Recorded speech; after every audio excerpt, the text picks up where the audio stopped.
absolutely ideal for employers because, for example, on maintenance or kitchen fitting, for example, having a one-trick pony, as I call it, is really not suitable in today's modern industry.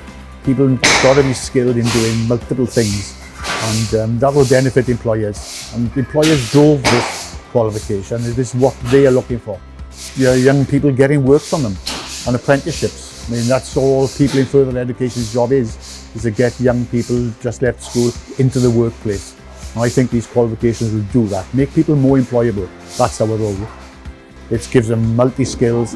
It also gives them an opportunity to ditch one of them at the end of the year because they're not happy with it. For example, if it's bricklaying and carpentry, they'll make a decision halfway through the year and say, well, carpentry's for me, not bricklaying.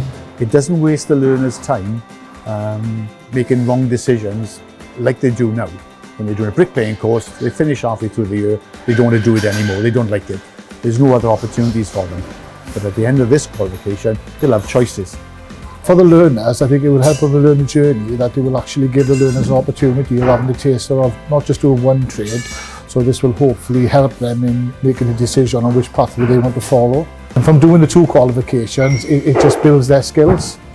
It builds their skills and it gives them an overall understanding of how the construction environment works and how trades are related to each other and how they are carried out in industry.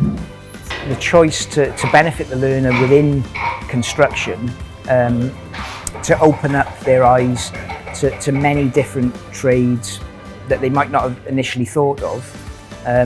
We see it a lot where students have their mindset on perhaps carpentry, and then when we're introducing some electrics, some plumbing, some bricklaying, and then they completely veer off onto a different trade progression and are thriving in that.